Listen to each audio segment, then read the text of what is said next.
America is buried under snow. A powerful winter blizzard has slammed the northeastern United States, bringing life to a standstill.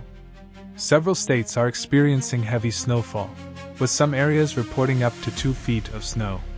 Strong winds reaching 60 miles per hour are creating whiteout conditions, making travel extremely dangerous. Highways are blocked, flights have been canceled, and thousands of homes are without electricity. Emergency crews are working around the clock as officials urge residents to stay indoors and avoid unnecessary travel. Weather experts warn that the storm could continue impacting the region over the next 24 hours. That's your global news update. Thanks for watching HC World Today. Subscribe now for instant updates.